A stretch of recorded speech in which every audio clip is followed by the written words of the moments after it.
maybe black means you're heavy. I don't think so. It look like LA lights. We dress like Miami Vice. It feel like NYC in the summer at night. This that big city energy, big city lights. This that big city life. This that big city nights. Concrete paradise, big city energy. This that West Side Highway at 5 in the morning. Sun's about to come out. I ain't even yawned yet. 120 uptown, headed round my way. Gentrifiers beware, don't come over here. 152 Cortland, don't go over there. RPT Belmont, don't go over there. The Bronx is killing niggas, wholesale, don't go over there. Nah, Rick Moretta's got punched in his face. New York City back, bitch, it ain't fucking safe. Don't go over there, heard? Nah, don't go over there, you heard? Big BX strong, get on the block. Hey yo, G-Unit the bop. Hey yo, the Uzi gon' rock. Lay low, don't fuck with the dots. Hey hoes, don't fuck with the ops. They know. Don't go over there. Oh yeah, they know. Don't go over there. Leave. Don't go over there. 196, leave. That's him. Don't go over there. Sound you. Come on, don't go over there. Yeah. Look at me, it didn't look at you. You gotta move for me, I don't move for you. Nah. LA for breakfast, Dykeman for lunch. Yeah. Brass nuts stay pointy as fuck. I'm spiking the punch. Yeah. Modified toaster. Swallow my whole day. Overqualified, I get the bonus. Yeah. Brooklyn's favorite best style voice, nigga. I don't have an inside voice now. Outside since the pandemic, yeah, kumbaya and I'm transgressing. Ducking the beach like I'm athletic, yeah. I fuck with who I fuck with, rap I fucking niggas up with bros, I fuck niggas up Get with. on the block, hey yo, G-Unit the bop. Hey yo, the Uzi gon' rock.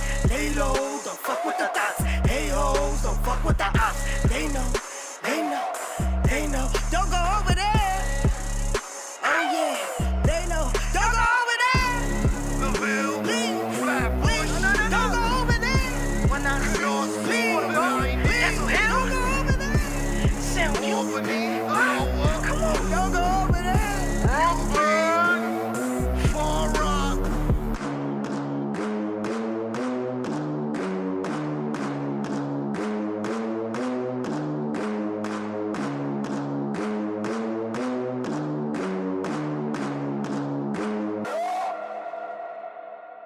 Shall I get out a cookie? Hey, where are all the cookies? Well, I guess you found my secret hiding place. What are you saving for? Nothing in particular. Putting it away for a rainy day.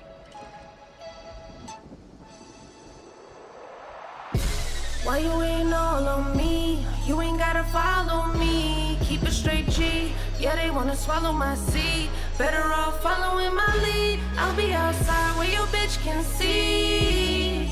Put the drip on the screen. Money all I need. It's the cream. VVS since Dama was a little miss. Scheming on the cream like we needed milk.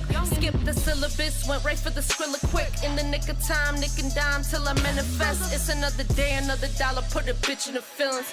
They don't want these problems, turn you to memorabilia. You be 6 feet sleeping, I ain't even touch a shovel. I don't battle inner demons, I got real life devils. Working on my aim since the 5th grade. Basically, I've been great. I'm going home for like 10 days, catch. What's up, everyone? Welcome back to another episode of Our Perspectives. My name is Holden Stefan Roy.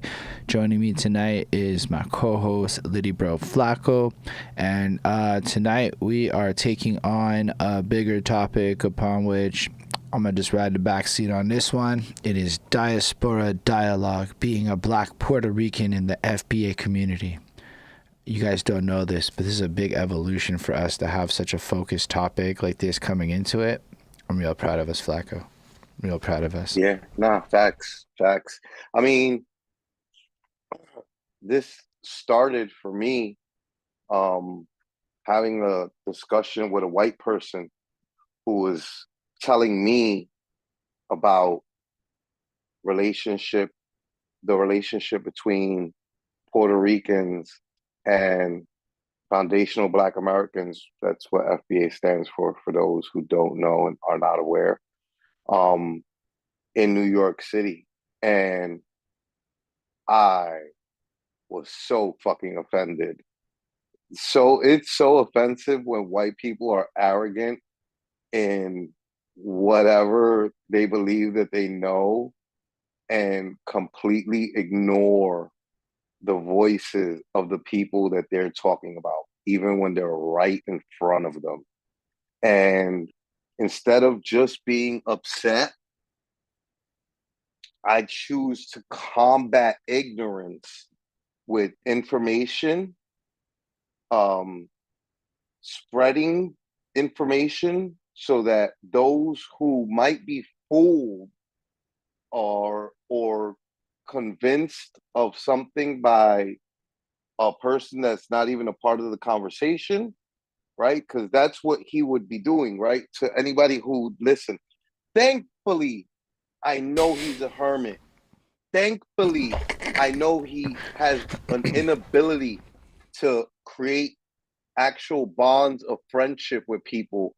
So his piss poor argument will go absolutely nowhere because he cannot keep people around him and is unable to spread his views because he's unable to have conversation with people without speaking over them and recording in progress, ignoring them. And so I choose to use my platforms to spread the message that he'd be spreading otherwise of, you know? So yeah, man, I'm really happy to be having this conversation today, for sure. So like, let's just start off with some clarifications because as was like a common trope once upon a time on our show, sometimes being in the middle of New York, y'all get caught up with the nah, I mean, and there's a lot of stuff and acronyms such as even FBA that are familiar to you that are not going to be as familiar. So familiar to the rest of the world. Yeah, absolutely. Just to make sure everyone's on the same page, can you clarify what you mean by Black Puerto Rican, by FBA, and just start with a couple of definitions to create that foundation?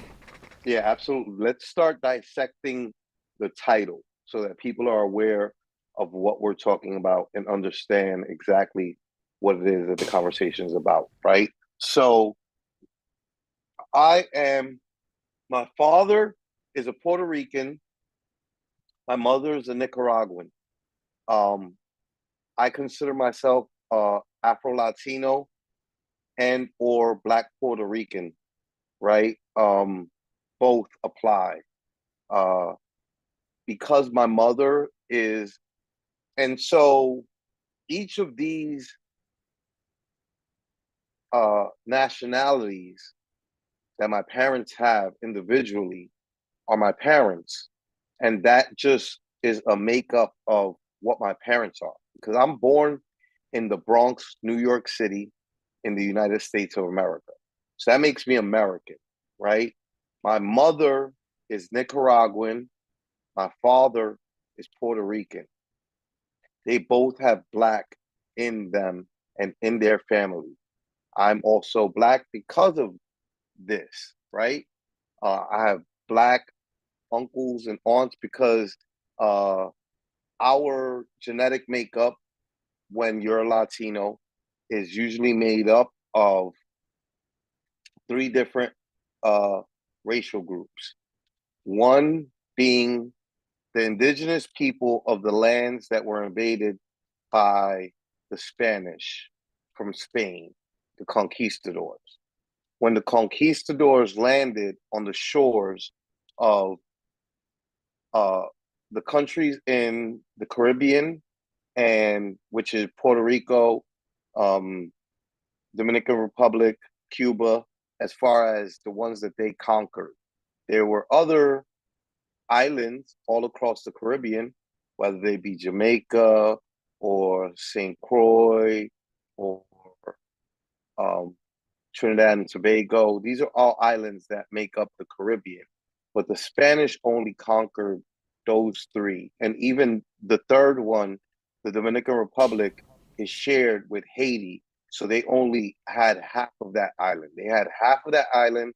The French had the other half. They're the ones that had the Haitian half, which is why Haitians speak French and Dominicans speak Spanish, right? So the Spanish conquered 3 islands in the Caribbean, along with conquering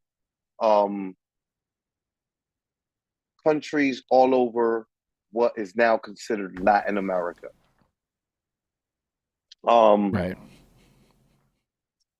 So that would make me half Latin, half Hispanic, because Puerto Rico is a part of the Hispaniola.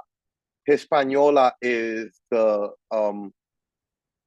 islands in the Caribbean that the Spanish named the Hispaniola. Latinos are usually from the countries between Mexico all the way down to Chile. So my mother would be Latin, my father would be Hispanic, because she's Nicaraguan, he's Puerto Rican. All these things are very what we're going to be dissecting today, which is classification, titles, and groups that you are parceled into. And I want to be clear that all of this is terms created by white people, because none of these are terms that exist. Right? We're speaking an English language. That's a language that is not native to any of those lands, right? It's not native to Puerto Rico. It's not native to Nicaragua.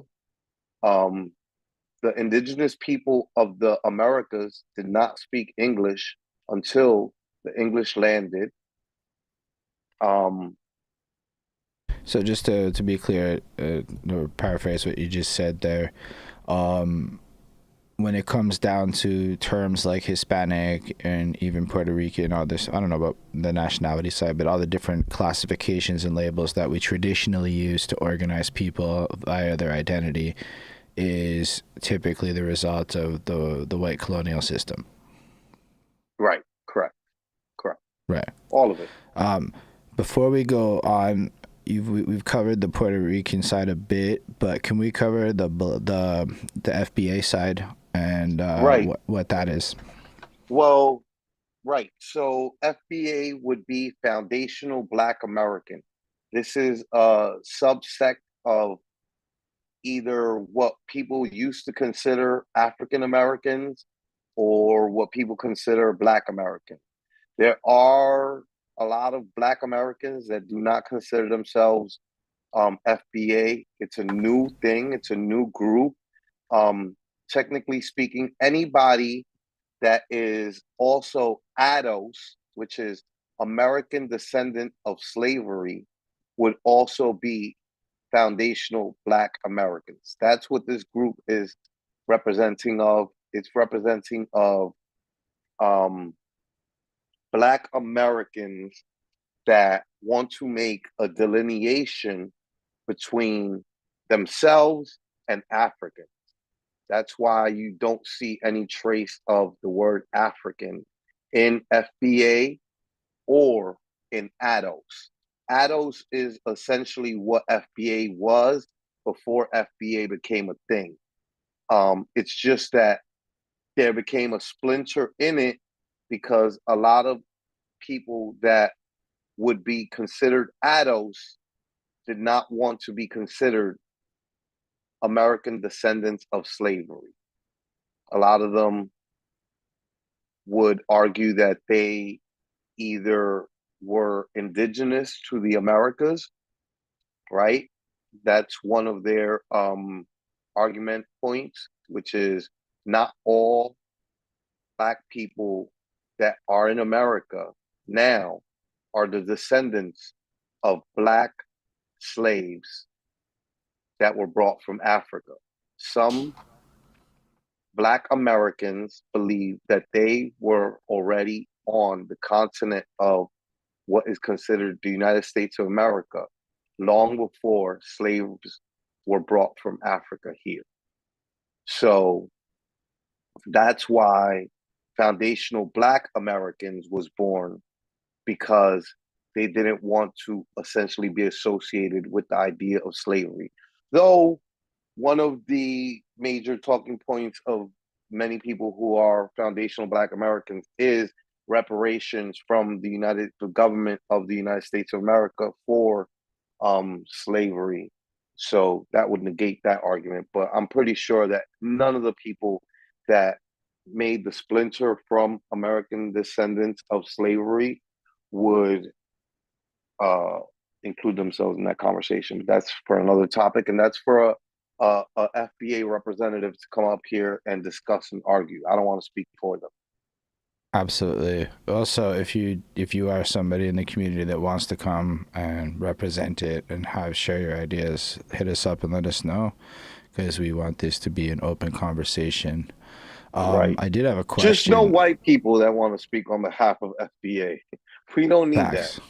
We're looking for we're actually looking for foundational Black Americans, not defenders of foundational Black Americans that are white.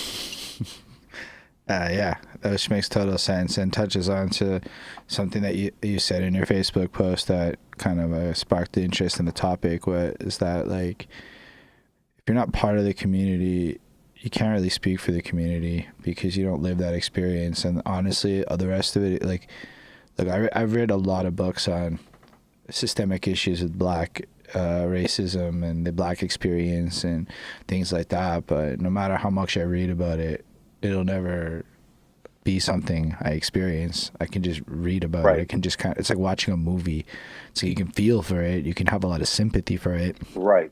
But as much as we can be empathetic, it's truly something my brain will. It's like I can't understand what it's like to be a woman in public. I can't understand what it's like to be Black. I was gonna bring up that one, right? Where like I'm married to a woman for 20 years. No matter how much I empathize and sympathize with her, I could never understand her plight as a Black woman in the United States of America, because I am not a Black woman. The end. No matter how much I live with her for 20 years, no matter nothing, I'm not a Black woman. I cannot speak for Black women. I'd rather not speak for Black women.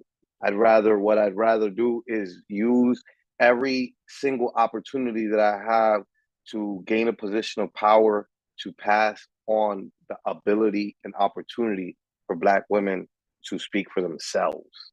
That's it. Yeah. So basically, I was going to ask if FBA and the other ADOS are those terms that were coined by the Black community or the white community? Are these like efforts to create your own identity? Absolutely. Created by the same people that represent the group. Definitely not. I mean, debatable, right? Because I do strongly believe that Tariq Nasheed, who is one of the major proponents and figures of the FBA group, is being funded by federal government. But that's just me assuming and looking at historical, looking at history and thinking to myself, it's repeating itself again. But no, there is no proof of that. I do believe that the names themselves originated with well-meaning foundational Black Americans before things took a different shape as more people became a part of the group, or as more people started waving the flag.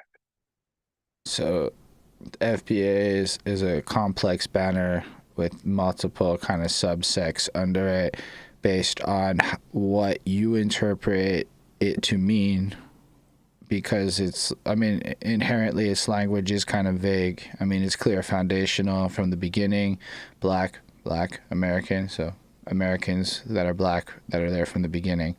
Right. But that what that actually means is complicated, which I want to tie back to the black Puerto Rican, because you described how you're Puerto Rican, and that was a mix of Hispanic and Latin based, or you're Nicaraguan and Puerto Rican. So that, but you didn't tie that into the black part. I didn't get to finish. Right. So all Latinos are made up of three things, which is the indigenous people of the lands that they were on before they were conquered. Then so let's use Puerto Ricans, for example. Tainos were the indigenous people of the land of Puerto Rico before anybody else landed on that land. And those people ranged in color from lighter than me to my color to darker than me to black. They already ranged in those ranges of colors. Then landed Spanish conquistadors on a boat. Christopher Columbus literally landed. When people think that Christopher Columbus landed in the United States of America, he did not. He landed in Hispaniola. He landed in Cuba, if I'm not mistaken, or Puerto Rico, one of the two. He landed there and then left some of his people behind. And then when he came back, those people were dead. And then that's when they took over. That's when they started labeling the indigenous people savages and shooting and taking their land, their gold, their everything that was viewed of value. And so when those Spanish conquistadors landed, they landed with enslaved Africans. And so that's why Latino people are a mix of their conquerors, their indigenous blood, their conquerors, their rapists, and then the people who were also being enslaved, which are Africans that they brought with them. And usually people of plight and people who are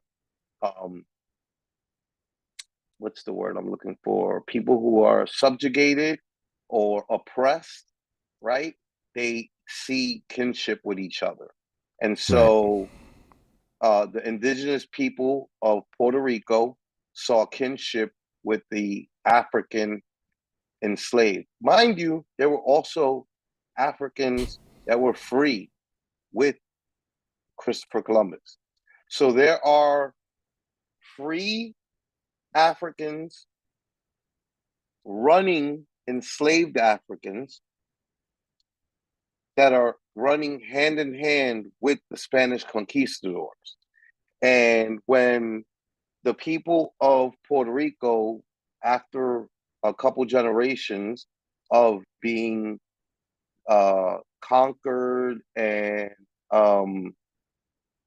oppressed, were looking for liberation, they were fighting both freed Africans that were working alongside Spanish conquistadors. But then there were also enslaved Tainos, enslaved Africans, enslaved children of the Tainos and Africans that were fighting against those very same freed Africans and Spanish conquistadors. Right. So that makes Puerto Ricans black from your perspective in this, because inherently, or at least part black. I'm just trying to contextualize it. So this is when we can get a little bit more in depth into this, right? So Latinos are not a racial group. That's why when you look up on the census, race, it's not listed in the main grouping. It's after that that they ask about your ethnicity and whether or not you are Latino of white descent or not. You can look it up on ChatGPT. No, I was curious about Canada's version, but anyway, yeah. I'm pretty sure it's the same. And so the point is, Latino is not a race. So I wish we could go to my Facebook and I think we could press play on my latest post. Go on my latest post and there's a video that is literally 30 seconds, if not 25 seconds. I don't think that we'll get flagged if we play that, right? That should be all right. Roberto, and this is Roberto Clemente speaking, and it's just gonna open up the dialogue of what I'm trying to get to when it comes to race and Latinos, because he lets it be known what he is. Roberto Clemente is a legend from Puerto Rico, baseball player, Hall of Fame baseball player who died giving relief to the victims of the major earthquake that hit Nicaragua in the 70s, or it might have been the 60s. I don't know exactly what year. I do believe it was the 70s, though. Yeah, I'm just logging in. Hang on a sec. But yeah, you can. The point is, Roberto Clemente was a legendary baseball player, and he was also very politically active, and he spoke to these issues. It was the last post that I had made. No, I know which post it is. It's just I'm getting into the site because I had to double. Anyway. Well, not the post from, because there's only 2 posts. There should be only it's in the comment section. I see the video. Yeah, the video's in the comment section. I'm about to share it now. I just had to log into Facebook, everyone. Yep. Oh no, I don't have the sound shared. 1 second. Unshare. Come on, computer, stop being a jerk. Share sound. Share again. Not that. That's a different song. Your video is here. Yep. Belong to the minority group. Yeah, no, I just had to. To me, it's a little different story because I think that I belong to the minority group. I am Puerto Rican, I'm black, and I'm between the world. So anything that I do, first, I will be reflected on me because I'm black, and second, I will be reflected on me because I am Puerto Rican. But with this one, I tell you that to me, I always respect everybody, and thanks to God, when I grew up, to me it's a little different story because I think that I belong to the minority group. I am Puerto Rican, I'm black. The X in the top left. It's hard to see on right. Yeah. So the point that the only reason I brought that up, right, is because he, like all black Puerto Ricans, right, our race comes into question before our ethnicity or nationality. So that's why he said, first thing he said was, I'm Puerto Rican and I'm black, right? But and then he said, after that, he said, first I'm black, then I'm Puerto Rican. Like, he out his mouth. So that's to say, he's a black Puerto Rican. It's very obvious. Same as I am not a white Puerto Rican at all. Now, if there's a white Puerto Rican going to mark themselves, probably more than likely on the census, they're going to mark themselves as white. Because again, we don't have a representation in the census when it comes to race, because a Latino is not a race, that's an ethnicity. So whatever you present as is what you can see yourself as. But then there's also white passing Puerto Ricans who consider themselves black first and foremost. So it really is a matter of yourself and what you consider yourself. That's definitely tricky. I can see how this is one of those topics that can lead to a lot of people feeling a lot of different things, which is, I guess, how we ended up doing this episode. Although, Yeah. I mean, it could be confusing to somebody who hasn't ever walked that life, right? Like for me, for example, right? Nobody could tell me I'm not Black because my experience in the United States of America has quintessentially been Black since I was born. So it's just like, what are you telling me? There's definitely never been any like, his hair isn't a certain type, so he must not be Black. Nah, the cops never gave me those breaks. I never got to receive any of those types of advantages that white people got to have, right? right. White Puerto Ricans even get away with a lot more than the rest of the Puerto Ricans that aren't white.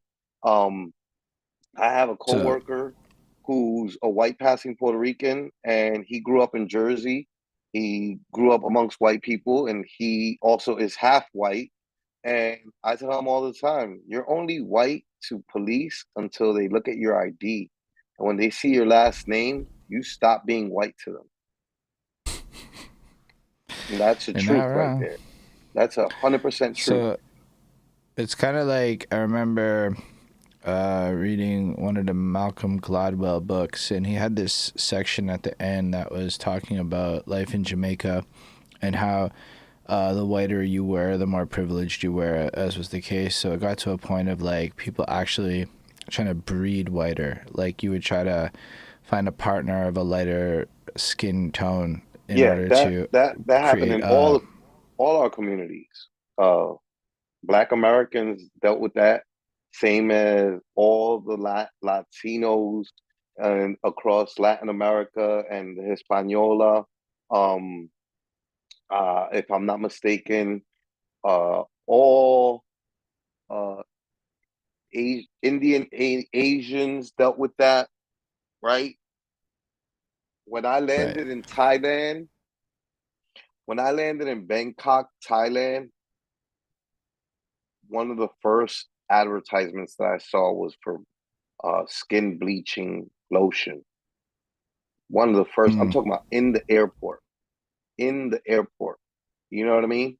So this is something that, but this is all born out of white supremacy and Euro white centric mentality spreading across all the conquered land, right? Let's segue real quick. right. This is all a conversation of race, right? Which was an invented concept, invented by, there's a king, a Portuguese king who had, oh man, there's a podcast called, let me see, sorry, I should have had this ready, downloaded. Seen on Radio. That's season 5. Where's the see full show? Season, all episodes. Season 1.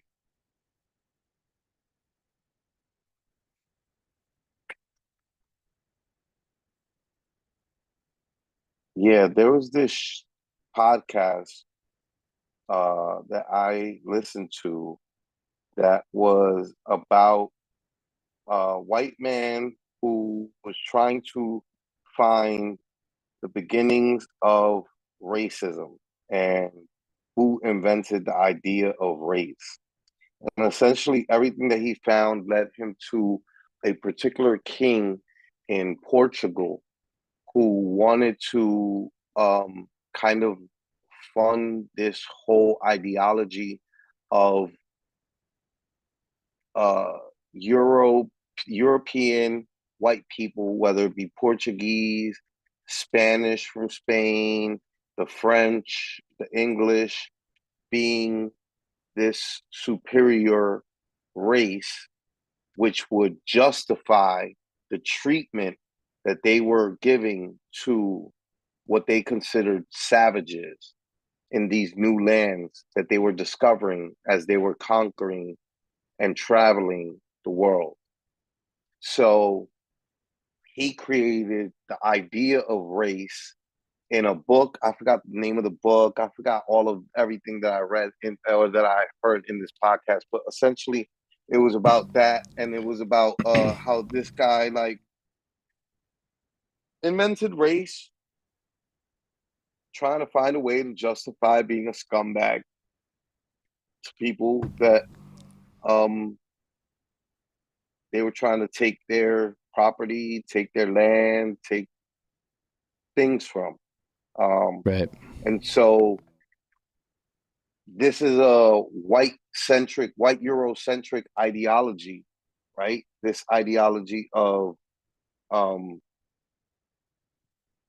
wish I could remember his name, because I just saw Lindell asking about that musician, John Cicada. Yeah, my mother was a John Cicada fan. But the idea is that race is definitely a construct that was used to justify the treatment of people of a darker skin tone. And what's crazy is just across history, right? Like it's like you saw the same kind of thing playing out in India and other places with their caste systems. Granted, it wasn't necessarily race-based because they were all Indian, is my understanding. But it was, I think even in China, but in most places, like they would come up with a way to have darker skin tones be considered lesser people and do more menial work.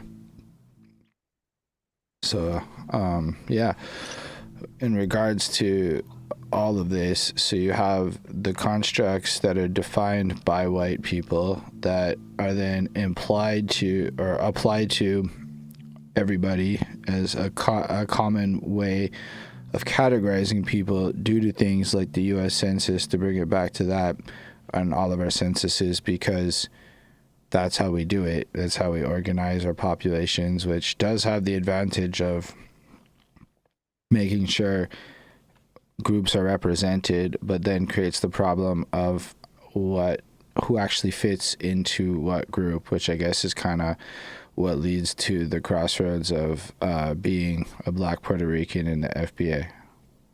Right. So to get back to being a Black Puerto Rican, right? So Roberto Clemente, for example, knows that because he is Black. So when you see him, he knows he's being judged as a Black man first and foremost. He's not being judged as a white man or a Latino man. No, he's looked at. He ended up in that interview giving a bunch of other examples of being here in America and not being allowed to look at certain things because they assumed that he couldn't afford them because he was a Black man, until he pulls out a wad of money, $5,000 in the 70s. You pull it out your pocket, you're essentially like pulling out 50 grand, 50 racks in modern time. You know, you could look up inflation and look up how much 5,000 would be worth in the 70s. But I'm pretty sure that it definitely busts into the higher rack range.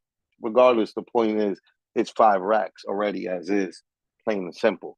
And so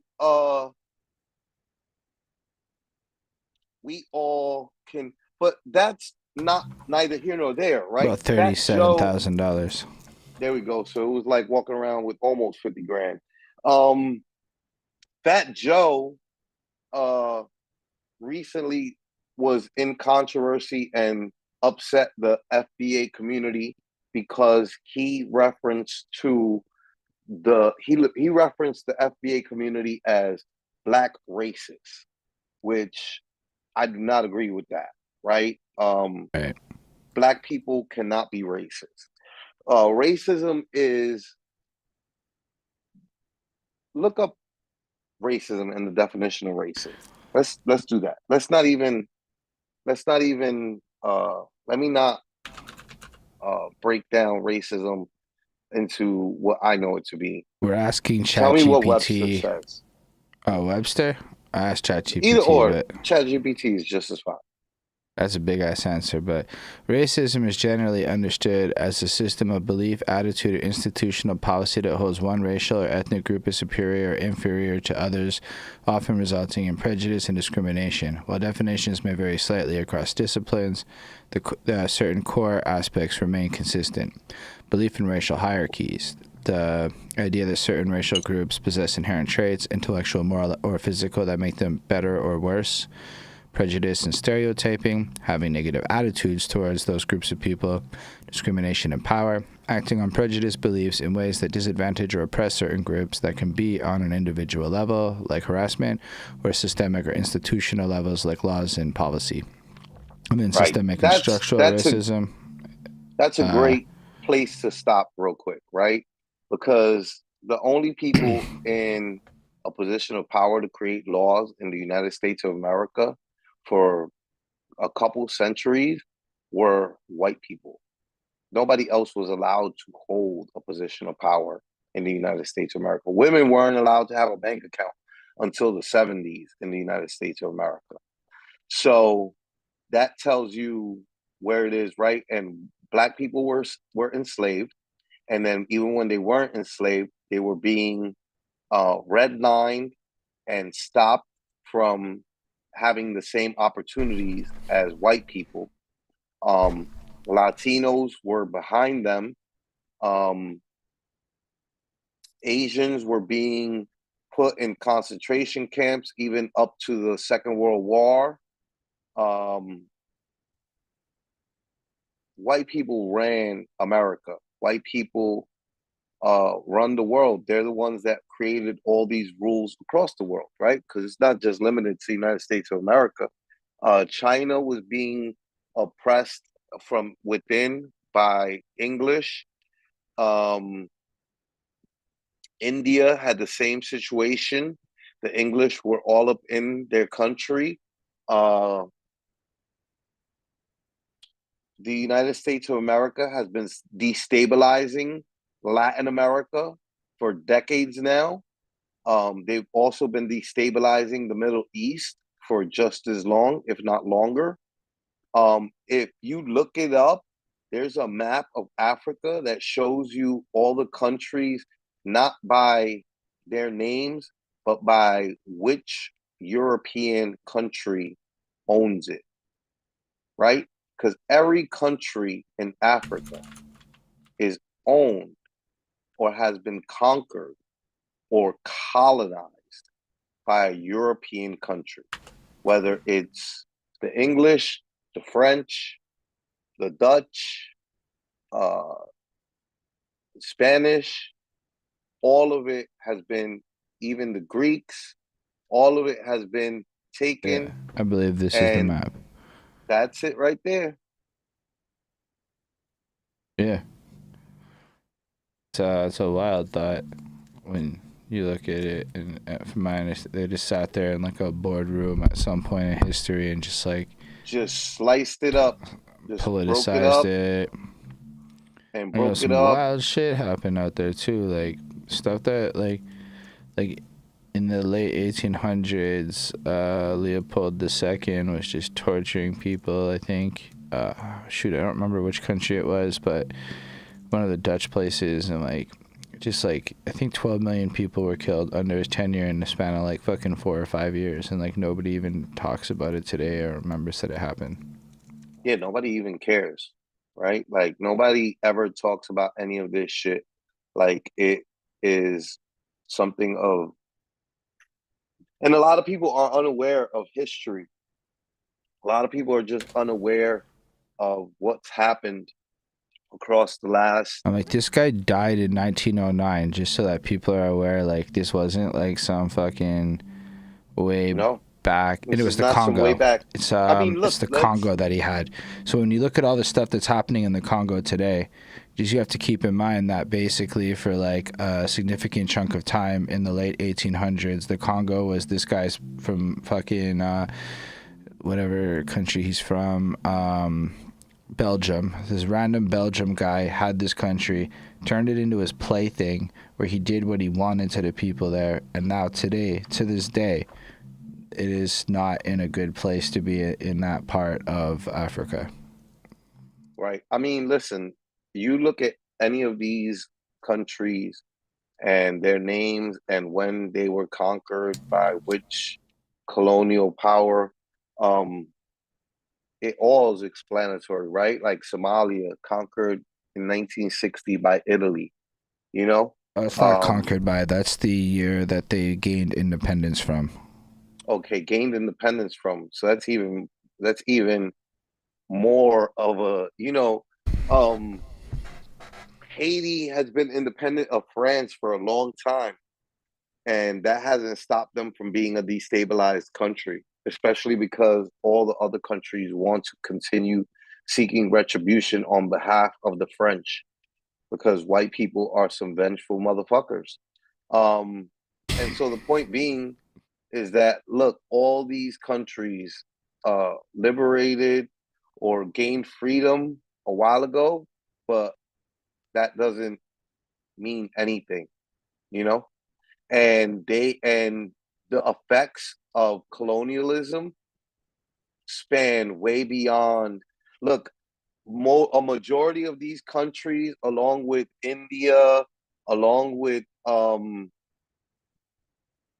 India and Latin America, are all trying to gain back their artifacts of history from the English museums and from American museums, property taken from their ancestors, you know? You know what's wild is how much white people would joke about this shit, but then still go to the museums. Like, what do you mean?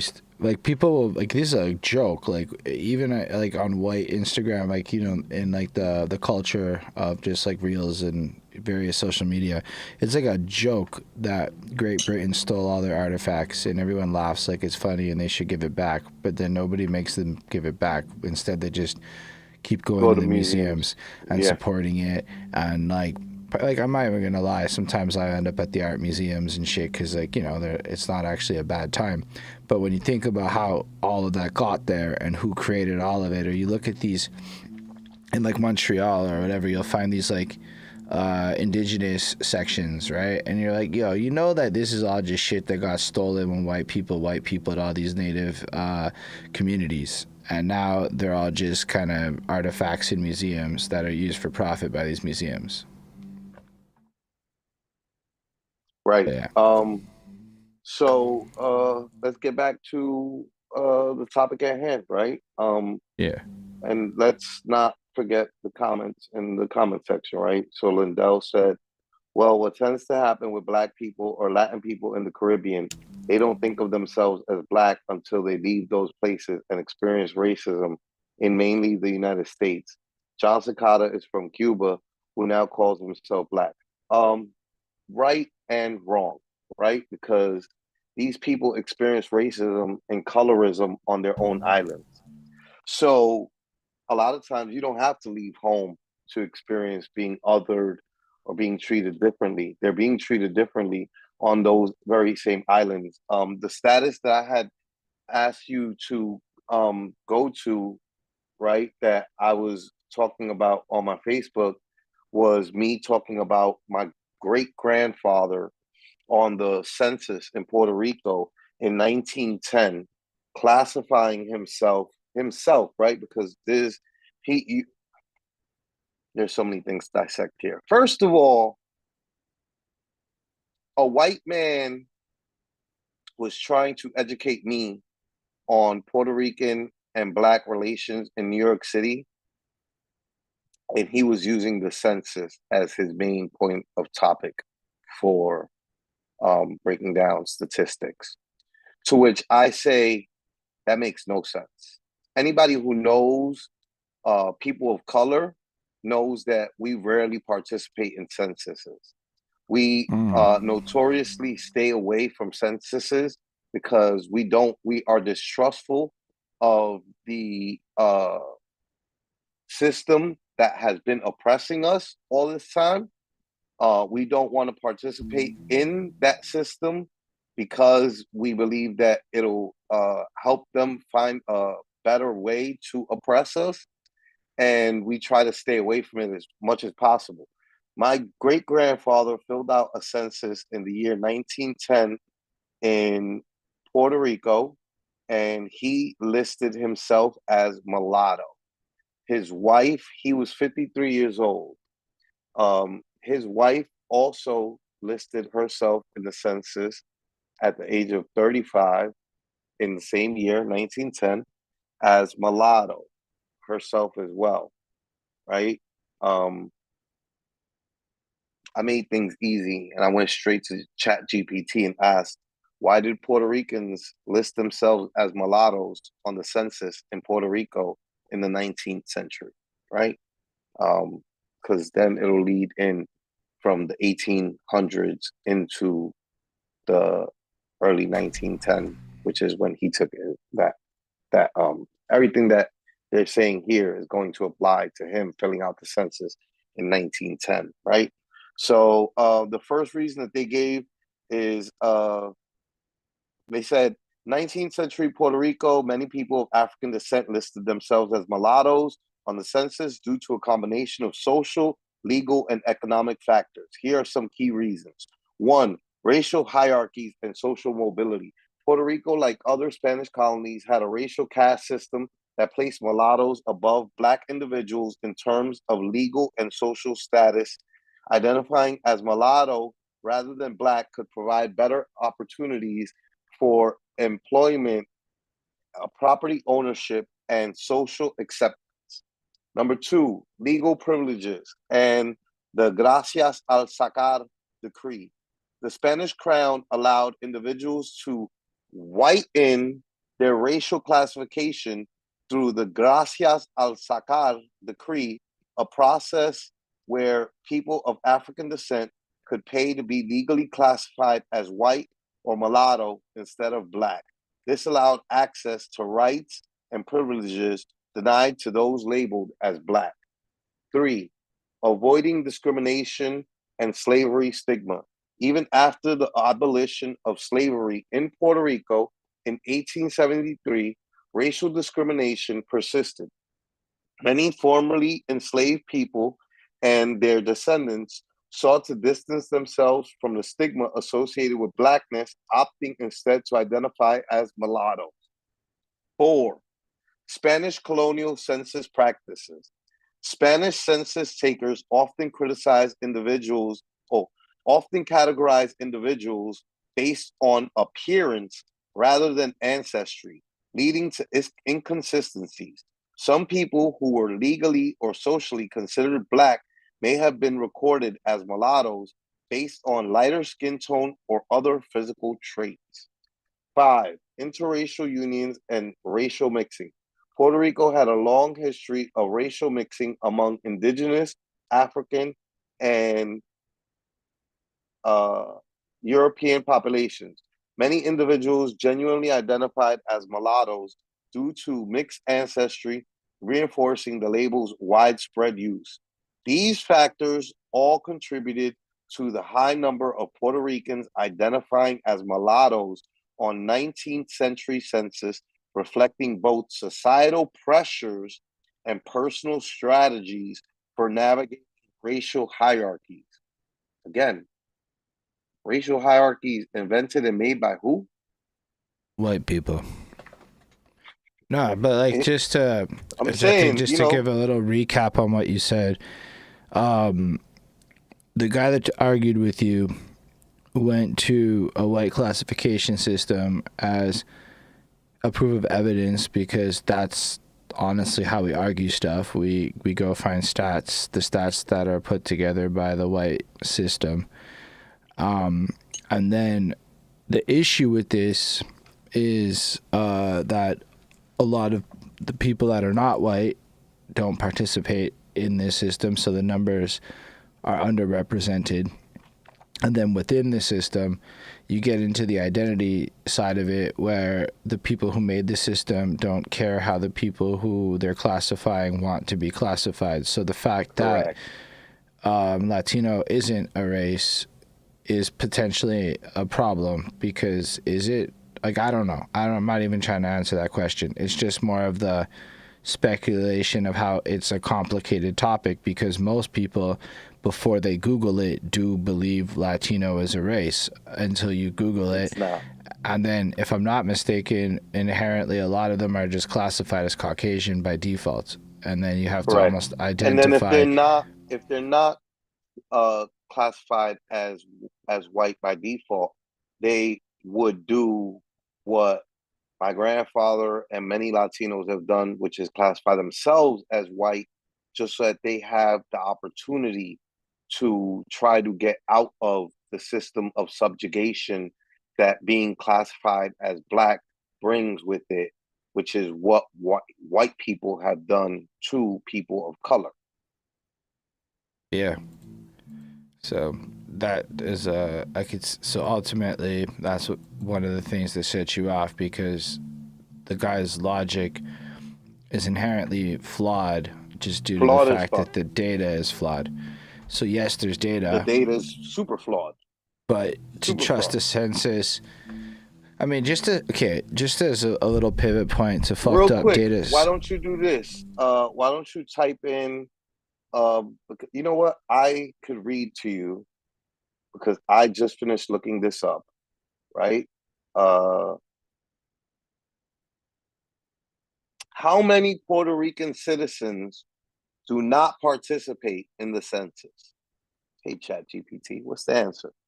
Puerto Rico is included in the U.S. Census, but like in the mainland U.S., not all residents participate. The response rate varies by census year. In the 2020 census, Puerto Rico had a self-response rate of about 35.8%, significantly lower than the U.S. national average of 67%. Which even that means 1 in 3 U.S. people don't fill out the census. Yes, correct. Now, but what they did say is that only 1 in 3 or 35%, however we want to bust it down to, Puerto Ricans. Puerto Ricans are all that participated in the 2020 census. That's 2020.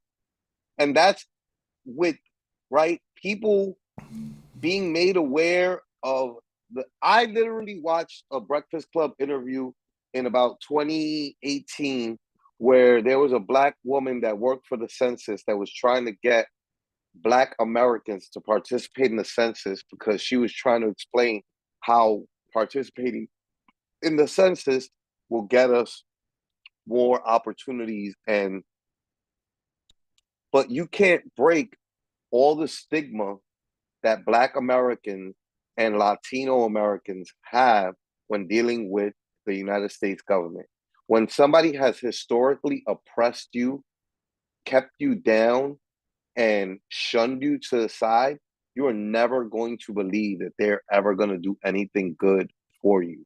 So why would you participate in the census? So if in the year 2020, when we've been made aware of the fact that the census can potentially help your people, your community, people still are not participating, or only 35.8% of the island of Puerto Rico are participating in 2020.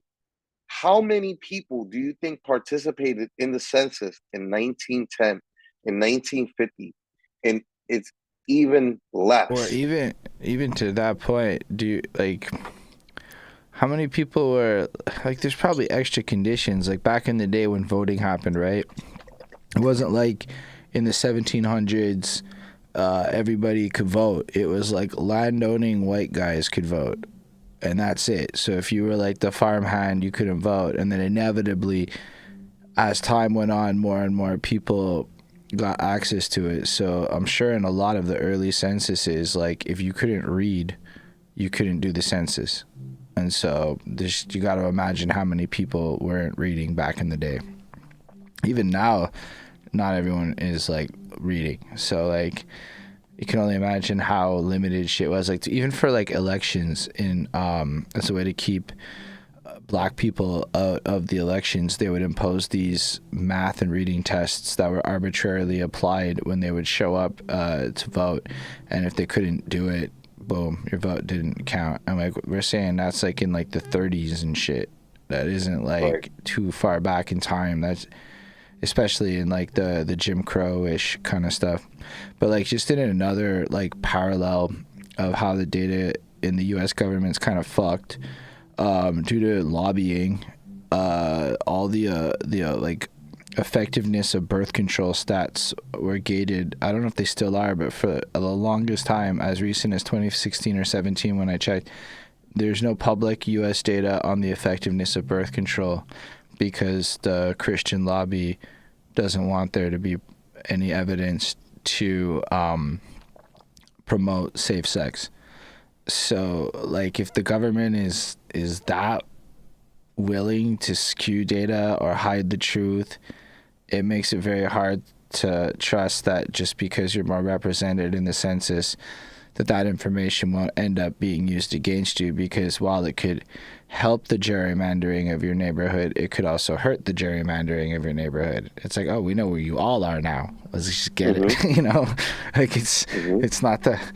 It's like it sounds good on paper until you get to the real life of how it plays out because of who's still in charge of the system. And while there is a lot of progress changing, a lot of the people that are in the progress changing roles aren't old enough to be the old people in power. It's just they're not old enough yet. Right. And so go back to the topic, right? All of this is a lot of consideration to be having, and it's best served when you're talking about this stuff to leave this conversation to the people who are a part of these demographics that can explain to you what it is or isn't that's happening. My door. Somebody just rang my doorbell. Sorry. Bet. Yeah, I mean, even if your impulse is to speak on the topic, which, as you can look at my skin complexion, you have to understand that I totally get that impulse, and it takes a lot of self-control and discipline to shut up and listen to what other people have to say about topics that I may have educated myself on.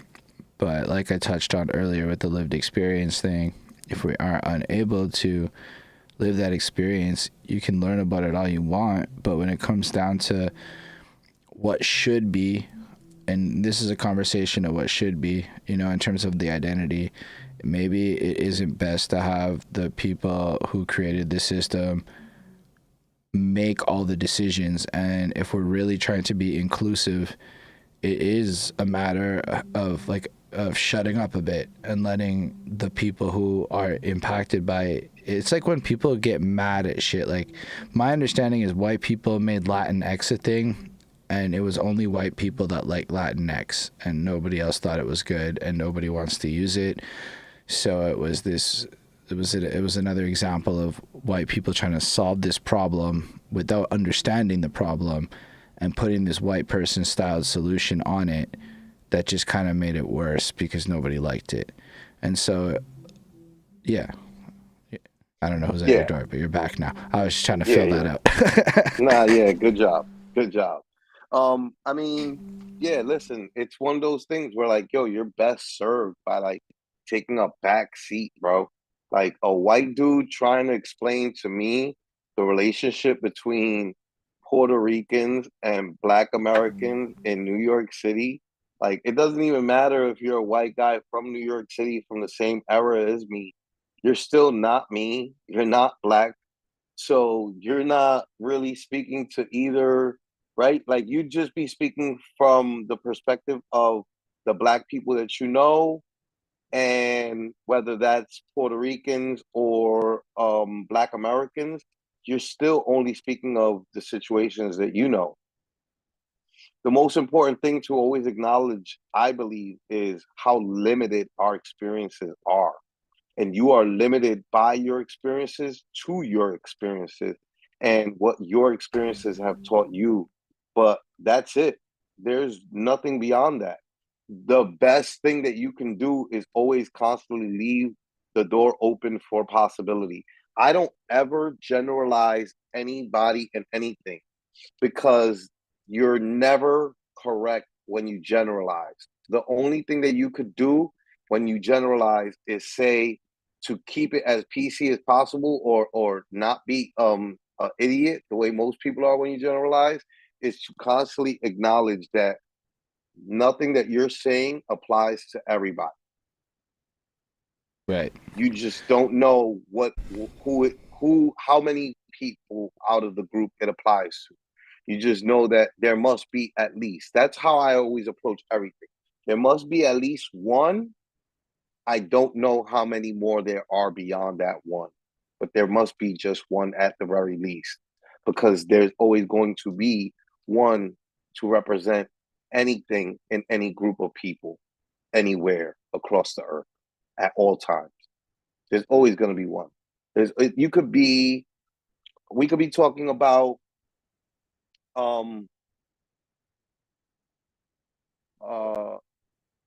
Muslims and the Middle East, and there's going to be a gay Muslim man amongst them.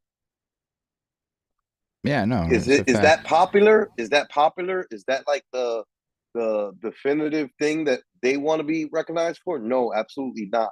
But there is going to be one. I promise you that. I promise you there's a gay person in every community, across all communities, across the entire world. It goes back to the Bible, at least, right? I know that for a fact. There's Proverbs in the Bible, Bible thumpers in the South constantly Sodom and like Gomorrah, all the way back in Genesis. Right. There is some there what's going on back then. Men with men, women with women. So if it was going on back then, it's still going on nowadays. And that happened in Sodom and Gomorrah, which was somewhere, I would imagine, in the Middle East somewhere. Yeah. I'm pretty sure that it spread after that. I'm pretty sure that when people moved to all over Asia, all over Europe, all over the Americas, guess what went with them? Gayness and some form of queerness, you know? So that's not something, that's a tale as old as man. Same as, right, prostitution. You know, people say that's like the oldest profession in the world.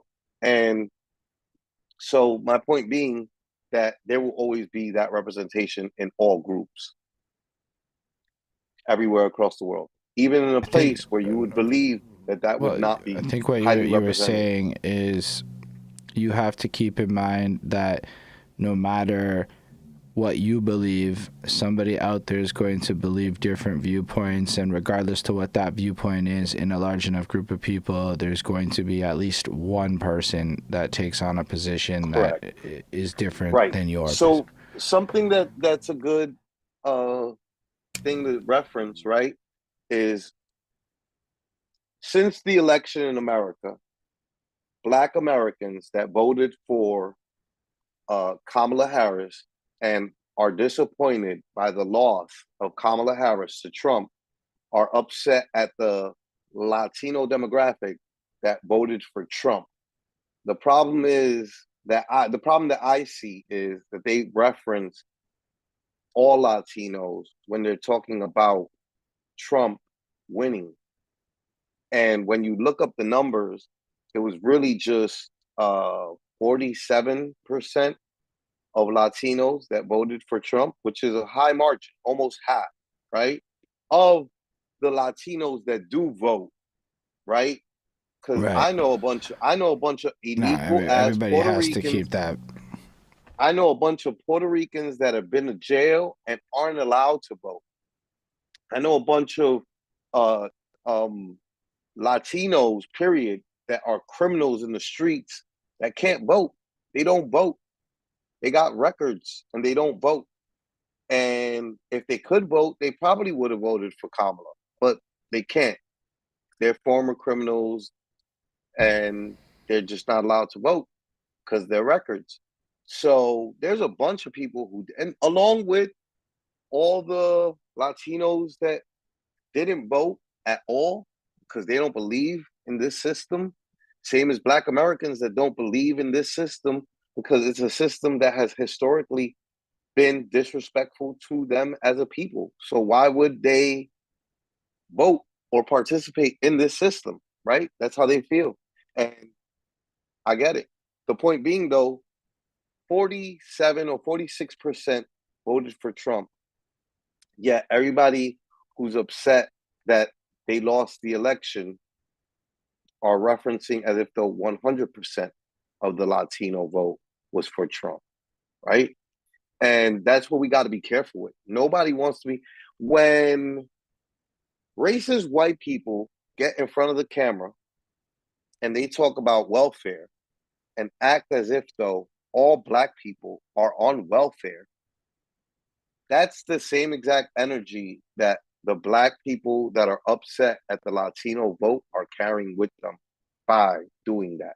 You never want to act and pretend like all of one group did something, because now you're offending all the people that didn't do the thing that you think that this big group did that represents the people you don't like that everybody's doing.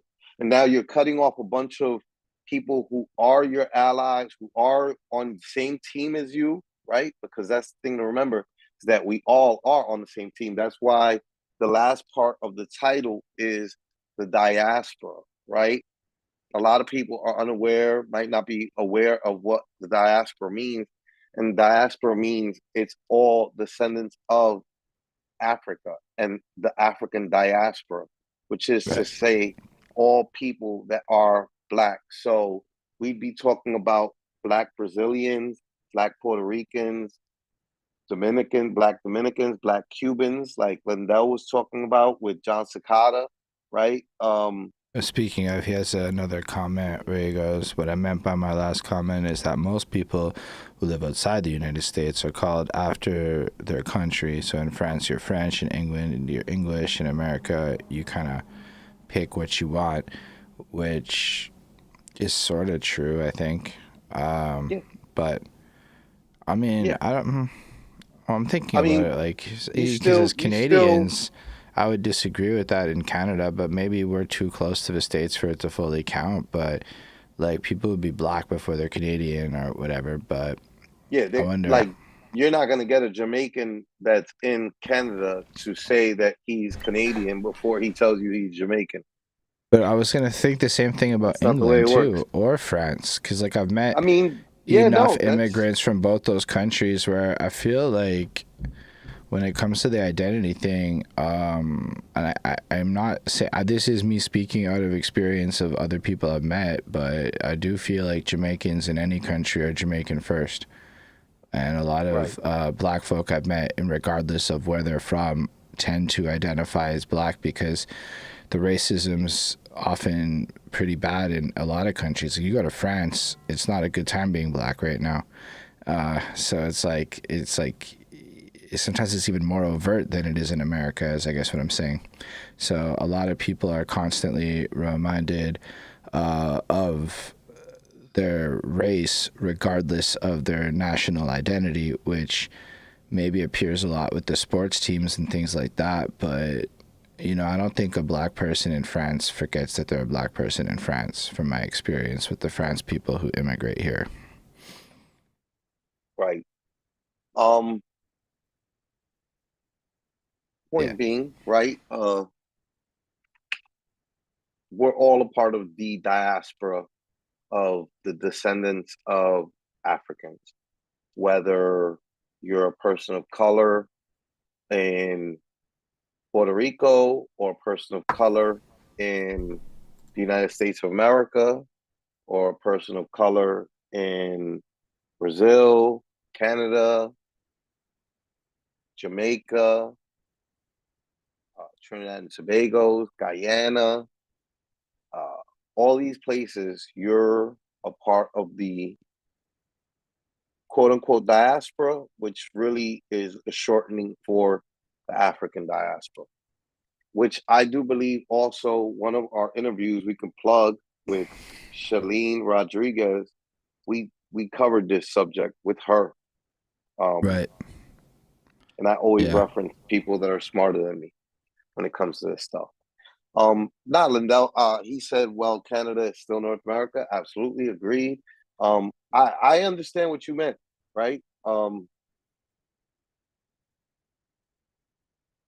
What tends to happen with Black or Latino people in the Caribbean is that they don't experience racism until they leave.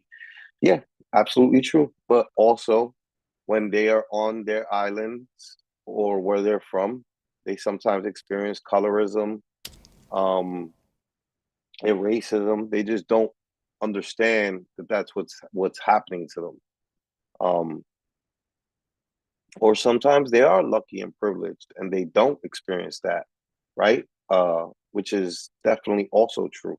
If you grow up in Loíza, Puerto Rico, you grow up around so many Black Puerto Ricans, I'm pretty sure that you think all Puerto Ricans are Black, right? Like, this is like what I was talking about when I talk about like being young and growing up in the Bronx, New York City, and not listening to any quote unquote white music, right? Like, Right. I'm just speaking on my experience and what I got to live my life as.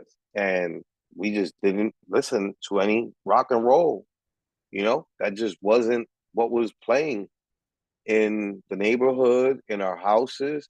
But if you would travel downtown Manhattan, the punk movement was fucking alive and thriving. But I wasn't in the punk movement. I wasn't at CBGs. I wasn't born in CBGB. I wasn't at the Ramones shows. I wasn't. I just didn't participate in that part of the city, And so I'm pretty sure that in all these countries, their demographic of the Black people in these countries that are surrounded by nothing but other Black representation of that country. And then there is those Black people that are not amongst that representation in the country. And they're dealing with colorism and racism within their own country. I was watching Puerto Rico documentaries where they were talking about that, about being othered in Puerto Rico, which is an absolute thing, I mean, I'm just gonna I know I just see your response, Lindell, with is true as far as the problems those countries are having right now as far as immigration. Remember, Jack Johnson fled America to France to escape racism. I'm not saying that it's possible for people in certain spheres to avoid it, but there are a large number of Black France-born people that are in Montreal right now that I've spoken to, and whether it's in the Uber, whether it's just in life, their music scene is intrinsically tied to ours because of the French. I would say that your perception on being Black in France might be a little different than my understanding of being born there, because it is a largely white European country, and one that is particularly known for its racism in comparison to other places. They're kind of flagrant with it, is my understanding. I'm not saying that I don't know how to the extent of how bad it is, but I just don't know if I fully agree with your assessment of France based on my understanding of France and the people I've met from there. Not to say that they don't, it's the same. I'm sure it manifests wild different, but I don't know. I think across pretty much all the really white places, white people, Yeah. Yeah. African American music always has had a worldwide impact. That's what this conversation between me and that white person was born out of, was them stating that Puerto Ricans shouldn't have any claim over any percentage of the birth of hip hop. To which I'm like, you're white and you have no right over that that that conversation, that cutting of the pie. I don't want. I'm not an arguer for saying Puerto Ricans made hip hop 50-50 with Black Americans in the Bronx. I'm not a proponent for that argument. There isn't really anybody that I've met that is Puerto Rican that would make that argument. I think maybe Puerto Ricans that are not from New York City might make that argument, but also I think that Black Americans not from New York City are the ones trying to make the argument that Puerto Ricans didn't have any participation, which is also an absurd number, right? Like, I don't want 50%. Also, to say 0% would be as absurd as me saying 50%. Like, it's just an absurd. These are two absurd numbers that are just like, there's got to be a even ground somewhere in here that is more normal. Well, I mean, it's just basically, you can't negate the fact that it originates in the Bronx and that there are Puerto Ricans in the Bronx means it's impossible for there to have been no Puerto Rican involvement. He was trying to bring up that there were no Puerto Ricans in New York in the 50s because of the census, to which that's I have evidence against it because my father was here. Jess James Figueroa's mother was born here, and she was born here in the 50s. And there were huge numbers of Puerto Ricans already in the United States because the great migration from Puerto Rico started in the 20s after after Puerto Rico was made a Commonwealth of the United States of America. Began the great migration from Puerto Rico to New York and other places in America, Florida being one of the main ones. But the point is that Puerto Ricans were definitely in New York already in the 50s. And depending on the census, to give you a clear-cut number of them is absurd. Not the way to go about getting information on that. You should just talk to people who have roots in those groups, right? Jess James Figueroa has a mother that is first generation American born in New York City in the 50s. Talk to him. My father was already here in New York from Puerto Rico in the 50s. Talk to me, you know? Don't assume, because when you assume, you make an ass out of you and me, you know? Yo, it's like General Steele was saying on our Perspectives interview with General Steele, since we plugged the other interview. Yes. If you want to go to Brooklyn and learn about Brooklyn shit, sit down with a person of Brooklyn, such as General Steele himself, if you see him, and ask him to recommend some stuff that a person who grew up there would know to recommend to you and put you on game to. And do it in a friendly and humble way, because that's another part of the conversation I don't know that we touched on, but white people sometimes ask for advice or information from a perspective of they know things rather than from a perspective of humility and recognizing that you're there to learn.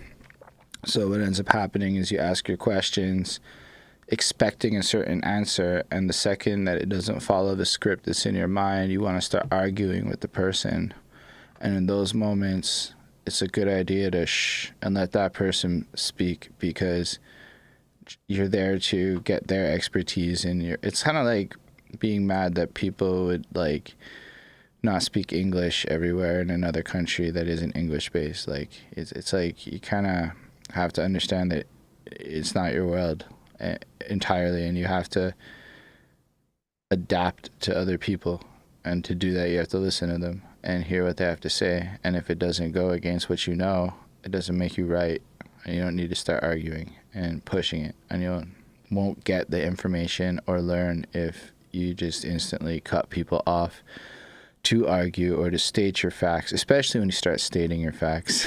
That's when if you have to start stating facts in the middle of a conversation, and that shit's not about science or economics or one of those topics where, yes, facts matter, you know? Like, chances are if it's about culture and you're stating facts, you fucking up. Fucking up. And if you're white and trying to tell a person of that culture about their culture, you're fucking up. You're fucking up big time. Yeah. When it comes to white shit, I just ask white people, bro. That's it. You wanna know why? Because you know what I'm not? I'm not white. So I don't know white shit. I gotta ask my white friends. Shit, we barely know what white shit is. Like, yo, tell me about X, Y, and Z. Because I don't know about it. But yeah, so the point being, you know, the conversation was centered around that, or sparked behind that, which is the percentage claim that Puerto Ricans have over the birth of hip hop, to which I tell people a lot of times, people don't understand this. It's one of those things where, like, sometimes you're so ahead of your time with something that you're saying that people don't get it. And that's why you are wrong to them, because they just can't conceptualize a thing. Let me set a scene for you, right? Imagine you're walking into a party, okay? And this is a party happening in a building, in a community room with about 60, 100 people in the place, in the room, community room where you're having this party, right? 100 people. Now, imagine that we're talking about the year 1973 or 74, whatever it is that we want to put the birth of hip hop at, right? That's what this party is, right? You're attending a party in the Bronx, New York City in 1972. Let's put it at. I think it might be after that. Whatever. 1972, right? So you don't have a cell phone. You don't have Holden. I took you to the Hip Hop Museum. And when I took you to the Hip Hop Museum, the decade that they were covering was the birth decade. So the decade when hip hop was birthed. And you saw one of the flyers that was made for one of these events, one of these parties, one of these jams. The flyer was on an index card. Somebody just wrote on it who's going to be on it, who's going to be DJing, who's going to be hosting, where, when. That was it. That was the flyer for the card, for the party, was an index card. You know what they didn't have? They didn't have a phone to take information. Nobody, I don't know how many parties you've been to, but I've never been to any parties where people ask me my ethnic background or my race before I was allowed to participate in the party and the festivities, right? So imagine you are a person time traveling now, right? Put yourself there. You time traveled back to this jam at the birth of hip hop, right? You look out into the crowd from the DJ's booth. So you got the point where you could see everybody. You got everybody in front of you. The only person that's behind you is the one DJ, right? You look out in front of you. and you see all these different shades of black and brown people. How the fuck are you gonna tell me how many of those people are Puerto Rican? How the fuck? Just think about it for 1 second. How are you, the time traveler, going to tell me which one of those dark, caramel complected people, light complected? Because that's the thing, that's the beautiful thing about the African diaspora, people of culture and color. We come in all colors, all shades. We can make every color. White people cannot. White people cannot make a black person, but a black person can make an albino. So we can literally make every color under the spectrum. White people cannot. I'm saying that's you're not wrong. I never thought about it before. When he said the albino thing, I'm like, he's not wrong. Wow. Yes, we make albinos. Yes, we make whites. You're right. Even amongst ourselves, you can have two black people, dark as fuck, and they can produce an albino child that is as white as you are. But you could never have two of your white parents or two white people come together and just randomly create a dark black baby. That is not happening. That is true. It is not so happening. We create every single color under the spectrum.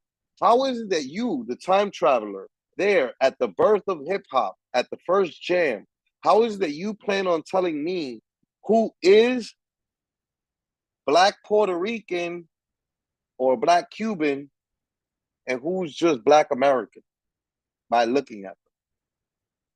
You could pull up Roberto Clemente again, right? So you could see him and see what shade he is, right?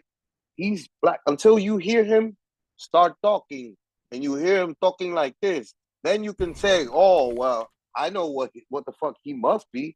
I know he might not be Jamaican or black American. You know what I mean? The point being, you don't know which one, what percentage of those people at the jam are black Puerto Ricans and which ones are black Americans until, and then back then in those days, which is something I was bringing up to the person I was having this argument with, back then in those days, you don't bring your friends home to your parents because your parents didn't want to know about your little friends in the streets. You didn't bring your friends home. So you'd be in the streets running with people that you consider family, tight with you, but you would have never brought them home. There have been people that talked about being around black Puerto Ricans in the 70s, around the birth of hip hop. And they didn't know that their friend was Puerto Rican until they heard them talk to their mother in Spanish. And then they were like, what the fuck? You're Spanish, bro? I didn't even fucking know that. Because why? Why would that have been important? Why would that have mattered to you when you're already in a melting pot and that's not what matters? Jamaicans, there would be, Haitians were big on being so Americanized because they were so discriminated against by black Americans that they would lose any semblance of their Haitian accent and they would try to sound as American as possible so that they wouldn't be discriminated against. So different than the Haitian experience. Right? In New York City in the 80s, it was different for Haitians. They were picked on a lot. It's also kind of like African immigrants in the 80s in New York City and across America, right? That's where Michael Blackson has talked about the African booty scratcher disrespect he would experience from black Americans. So there are many people across the diaspora that have experienced these situations. And so sometimes what the response to that is to integrate as much as you possibly can so that you don't face any discrimination and so that you can pass for the group that you are assumed to be and just get by because you already have enough problems in America being black. The last thing you need is to create more problems for yourself by telling your fellow black people in America that are black Americans that you are not a part of their group and that you're actually a part of a smaller group of blacks called Haitians or black Puerto Ricans or Jamaican or Trini or Guyanese. A lot of times what would happen is you would just integrate.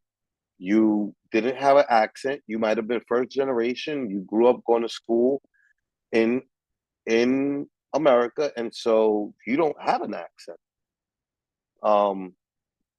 And so the point that I'm trying to get to, though, is that you wouldn't know Time Traveler. And if you wouldn't know Time Traveler, because even if you time travel and you took with you your handy little iPhone, or your handy little Samsung phone, you know what this phone can't do? It could do a million things. You know what it can't do? It can't tell you people's races. Can't tell you their ethnic background. Nah, actually it can't. You know what I mean? Like if you took that picture and then it can't do it yet, but give it like maybe a couple of years and it'll have the technology to be able to scan the faces and match it to people. You time travel right now, it ain't helping you. And even with that, right? Like now, again, you'd be dependent on what? You'd be dependent on some sort of technology developed by who? What people are developing this technology? Facts. What people? Because it sounds like the same thing as the census conversation with this white, right?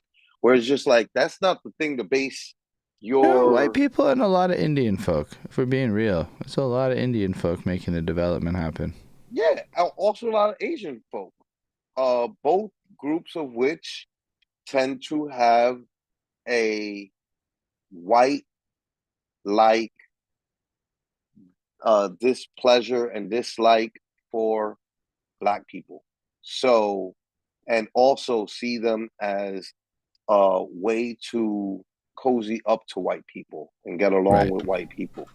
So again, it's just one of those, right? I talked about being in Bangkok, Thailand, and them having whitening lotion ads. India definitely has that. No, I saw that shit in Pakistan on TV. It was this woman. It was literally a coochie whitening ad. I couldn't understand the words, but she went in the shower and it shined. Right. And so the point being is the last people that I want to trust with a fucking app to tell me who is or isn't black and what ethnic background they come from is anybody. Like, I'd rather just trust the people who are there. And the point that I'm really trying to get to is you could time travel along with the trusty iPhone, and you still wouldn't be able to give me an answer as to what the demographic and percentage of Puerto Ricans that were there at the birth of hip hop is and was. Because there is no way to determine that. There is no way to determine the difference between black Puerto Rican like Roberto Clemente and a black man like fucking Melly Mel. Right. There are Afro Latinos, black Latinos, right? That most people don't even know are Latinos. You know what's a good example? You know what's one of my favorite ones? You ever watch Friday? The first one? Yeah. You remember Big Worm? The guy that Smokey owed money to? Yeah. I'm Googling it, but yeah. I see him now. He's Latino. That's Big Worm. Whoops. No, don't want to put that on. Anyway, y'all saw it flash up. If you look up his name. You didn't see it, but everyone else saw it. So him. I Googled them. Okay.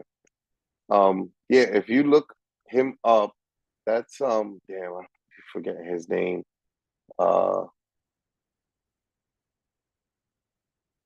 Shit.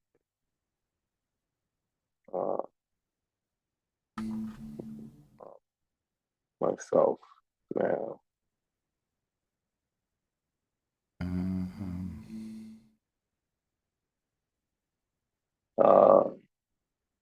Big Worm. Faison Love. Faison Love is Cuban. Damn. Just looking at him now, African. it's like I would not have African American expected that. actor, comedian from Santiago de Cuba. Valid point. I mean, How are you going to tell me he is Latino when you look at him and you just see a black man? There is no way to know. You don't know. Other black people don't know. Other black people are constantly surprised. Black people are surprised. Black Americans are surprised when they watch a show that they become a fan of, like fucking like Snowfall, and then they watch an interview with the main actor, Damson Idris, and they hear him talking a British accent. And they're like, bro, what the fuck? What the fuck? How is Franklin fucking English? To them, fucking Franklin from the West Coast, from Cali, from this amazing story that, you know, that they love. yo, what's up, Miss B, NYC? What up, Miss B? They can't imagine him not being a Black American that he portrayed. You know what I mean? And so the point being, yeah, Faison Love, Carmelo Anthony is a Black Puerto Rican. Tatiana Ali, from the Fresh Prince of Bel-Air, she's an Afro-Latina as well. I could go on the list. Laz Alonso, who's a great actor, been in a bunch of stuff. I believe he was in man, I wanted to say Laz Alonso was in Training Day, but I'm probably wrong. Let me just look. The gist of it is that it is impossible for a white person to just make an assumption.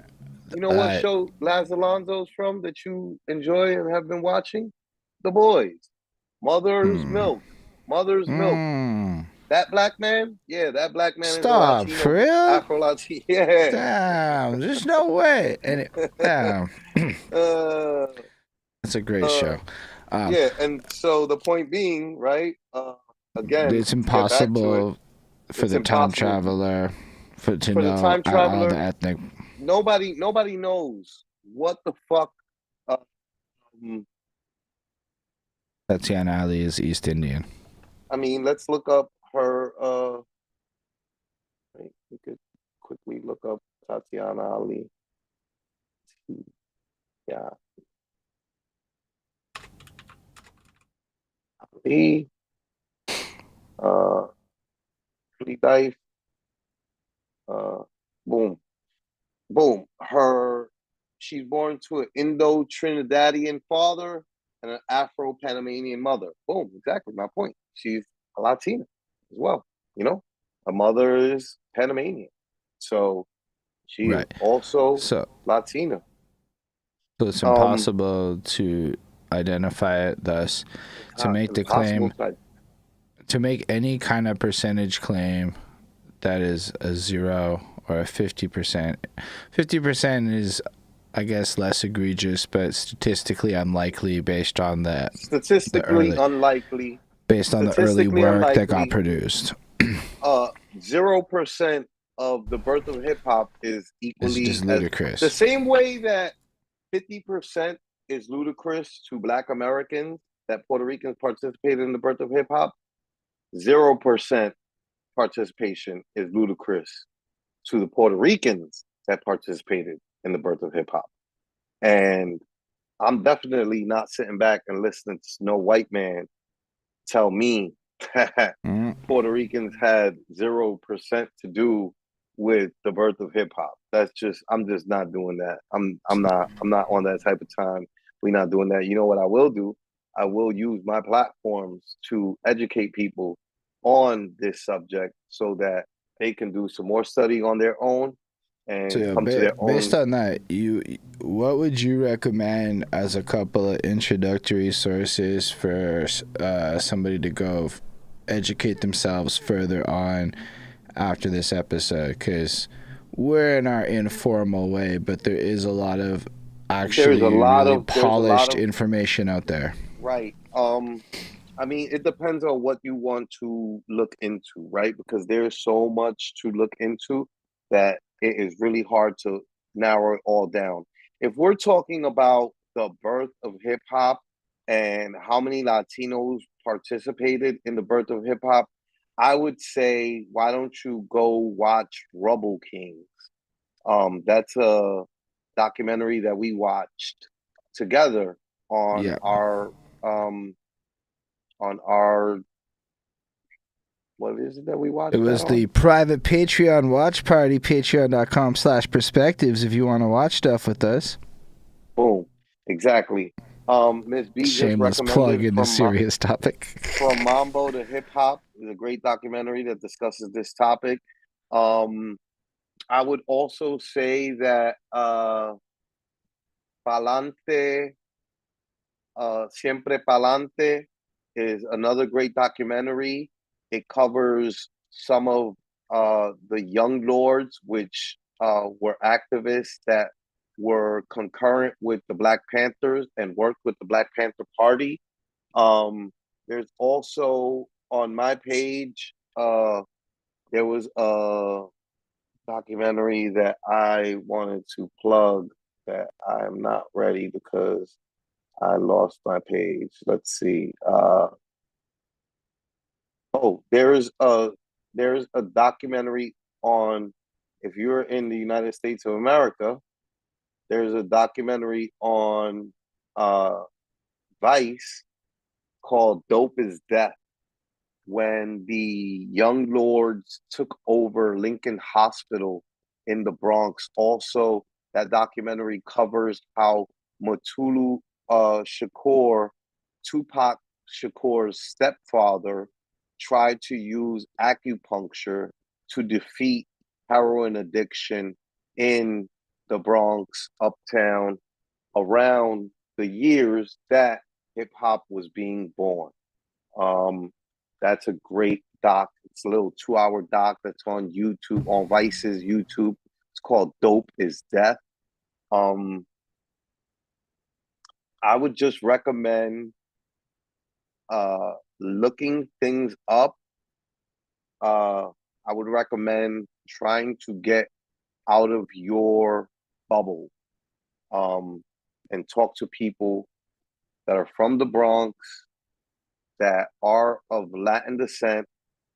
I would recommend that, but that are informed as well, right? Because that's the thing that I haven't gotten a touch on, that, you know, as we've been talking about it, it hasn't really lent itself. But like, there is a lot of like racial issues amongst Latinos, right? And there's all sorts of ugliness that most Latinos wouldn't want to address, same as white people don't like addressing. I was just in a Twitter Spaces group talking about fascism. They were talking about fascism, and it was a lot of liberal white people. And I made sure to there was some liberal Canadian whites in the group, in the Facebook, in the Twitter Spaces, and they were passionately explaining to me how liberal they are and how they would never become the 51st state. And if they did become the 51st state, then that would turn the United States of America overwhelmingly liberal.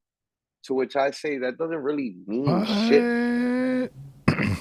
It doesn't really mean shit when I know how racist white Canadians can be. When I know that when I confront white Canadians with their lack of knowledge on things and point out the racism in the things that they're saying, how defensive they get. And when they get defensive, it's usually because they fucking are. And then I start walking them down a little fucking alleyway of like, hey, why don't you follow me down this way? And next thing you know, they're saying some racist shit. And it's like, aha, thank you for proving my point, sir. So the Although same way. it is kind of absurd to think of Canada as a 51st state. Like, to me, that's an absurd thought. But not to take away from your point, I just was like, I still don't like Trump's ideas. Yeah. I'm not sold on this. I'm not saying that it is a good idea, right? But the point that I was trying to make, was talking to them white people about racism and how uncomfortable being told that they are racist makes them. And then I brought up especially it's because a lot of Canadians struggle with identity as it is, because it's really difficult to answer the question, what is a Canadian? It's actually, like, Americans have like a pretty distinct culture, and it's so distinct that like our culture looks so much, our culture looks so much like your culture because we're right next to each other, and of course it does, that it almost isn't that distinct. So all we really have is we're like more liberal than Americans, and that's our point of pride. Bringing up. And that is the entire basis of our culture. But it's not true. It's just like we have a complex spectrum. What I was explaining to the guy is the fact that it doesn't really matter how liberal you guys are, right? When the Central Park Karen, right, which is named Amy Cooper, the white woman that called the cops on a black man in Central Park for her initiating an interaction with this man, her dog that was off the leash came to running towards him, and he carries snacks on him because he knows that part of the Central Park, white people love to let their dogs off the leash, where they're not allowed to do that. And so he carries snacks with him just in case he comes across a hostile dog, he can quell him. And so he starts quelling, and she starts being a Karen-ass white woman. She then calls the police, tries to pretend that he is doing something wrong so that they can show up and essentially kill this black man, right? Amy Cooper, who is this white woman, worked on Obama's campaign to get him elected. She considers herself a liberal white woman. And that is, in a nutshell, a good example of why it doesn't matter how liberal white people in Canada are, doesn't stop them from being capable of being fucking incredibly racist. Or at the very least, incredibly fucking ignorant. I'm involved in several neighborhood community group shit, which is arguably the whitest shit I'm up to right now, because you know who's not arguing about bike paths and snow removal? Well, that's not true. Black people are upset about snow removal. But you know who's not arguing about it? It's just white people arguing about it. Like, we argue about it. We make it like an obsession. Like, we spend hours in Facebook comments talking about who's responsible for the shitty snow removal. You know who's responsible? God, for putting the fucking snow there. Now we just have to deal with it. Right. That's the truth. So, anyway, all that I was saying with saying that we ended up being kind of close-minded. I guess where I was going with that. Right. And so I made the white Canadians in that spaces uncomfortable. And the same way that makes them uncomfortable, and makes all white people uncomfortable when you bring up race, Latinos get uncomfortable when you bring up race, especially when you bring up colorism and how racist white passing Latinos have been historically to brown and black Latinos, and how they refer to them as, how they talk to them, how they treat them, and the treatment that they've had not only in their own countries but abroad, and then the relationship between those black Latinos and Black Americans is the point of this whole thing. And I think that we should leave it there, and we could continue this conversation next week. I'll try to have some guests. I'll try to have an FBA representative, and because I really want them to have a representation of their own voice here, and I would love to debate them on the things that I disagree with them on. But mostly, I'd love to continue this conversation about the percentage that Puerto Ricans get the claim of the birth of hip hop. But really, I want to continue the conversation of the diaspora and what that means to people across the diaspora and all the different representations. I don't want it to just be, I'm half Puerto Rican, half Nicaraguan, but I would like to have other Latinos. I'd like to have Black Brazilian.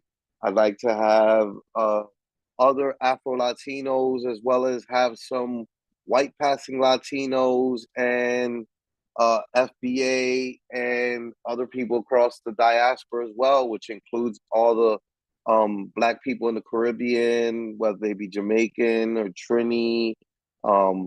Yeah, man, I think that it's important for us to highlight some of this and talk about the diaspora. Yeah, I'm with it. It's interesting as a topic, and I was actually feeling like, maybe it's just my timeline, but I feel like Black History Month just kind of passed, and it wasn't really a focus like it's been in the past. And again, that might just be my timeline. I don't know, but I just feel like nobody, they talked about Kendrick Lamar more than they talked about it. So I don't know. Yeah. It feels like thematically appropriate to bring attention to some of the more serious and bigger issues rather than just celebrity gossip and things of that nature. Obviously, it's like this kind of stuff is more meaningful over time and less attached to a specific moment. And then learning about history and culture is really important because, you know, being a white Canadian that participates in hip hop, it is important to understand, or at least hear out the point of views of people that were there. Like, just doing the show we've done has introduced me to a lot of ideas that even the people of color who come from Montreal don't fully appreciate what it is to just be born in New York City, because being a Canadian is a completely different experience despite our similarities. So it's like the more voices we hear and angles to the story that we can evaluate, the more we can get to a point of better communicating the key ideas to the people that don't understand it. And I do think that that's an important thing to pursue with the show, especially if it's called Perspectives. Yeah, I think this is a solid place to wrap up. And I guess we should be grateful that the random white guy pissed you off, because it led to a good episode. I don't hear you at all because you're muted. Word. Totally forgot I did that as I was changing. I didn't want there to be an echo from you speaking on my speaker. But definitely. I think that maybe the most important things that you guys could have learned today is that speaking on behalf of Puerto Ricans, I think especially Puerto Ricans in hip hop, I think that it's fair to say that we don't want 50% of the claim of birth of hip hop, but we also don't want to be relegated to 0%. Nobody that participates. The white person I was arguing with was trying to explain to me that we have enough, and that Black people need to have their things given to them as well. And I think it's pretty hilarious coming from a white person, right? Because it's white people that took away genres of music from Black people. So it's white people that took jazz. It's white people that took rock. It's white people that took country. And now a white person's telling me, a Puerto Rican from the Bronx, that oh, hip hop shouldn't be allotted to you guys in any way, because you also had salsa, which was born in New York at the same exact time as hip hop, and you guys have reggaeton. It's like, I don't give a fuck. Uh, those two things didn't represent me, right? I wasn't dancing to fucking salsa But or also, like, reggaeton when it first why came is out. it like, why It is it doesn't. just like a random assortment? Like, oh, Re- you guys got 3 genres. You guys, That's your yeah. So maximum amount. Now so we got to now move it let's over here. move it over Like here. the Yeah, like history, it's truth again, doesn't it's really white matter. people overstepping. It's white people overstepping boundaries. Like, you don't get to tell us who gets what gets given to who, what. No. How about concern yourself? Like I told that white man, I don't know what the fuck you are, my guy. I don't care if you're fucking, I don't know if you're Polak or fucking Russian or what you are. Maybe you should focus on those things. Focus on the genres of music that came from that shit. Leave our shit to us, because that is our shit. This is not your shit. If anything, go fucking argue on behalf of CBGB and punk rock being born in New York. You know, that's some white New York shit. Definitely leave the conversation of the birth of hip hop to those who participated. And that does not include a white person. Um, uh, Or and let's it's say there people were from the 4 white Bronx. people that were there. They're so disproportionately small that they don't count in the statistics. It don't count. And then not only that, but like the truth is, at the end of the day, what the conversation really is like, yo, things are different in the Bronx than it is in other places, right? This person I was having this discussion with is a person from Brooklyn, New York, and we constantly have back and forths about Brooklyn versus the Bronx. And Brooklyn people are constantly feeling superior to Bronx people, and that's fine and dandy when we're talking about the coolness of the borough, or the dick ridingness that happens for Brooklyn versus the Bronx, and how the Bronx gets viewed as dirty, whatever. But the truth is, at the end of the day, um, Brooklyn and Queens are segregated boroughs. There is a Russian neighborhood in Brooklyn. There is a Polish neighborhood in Brooklyn. There is black neighborhoods in Brooklyn.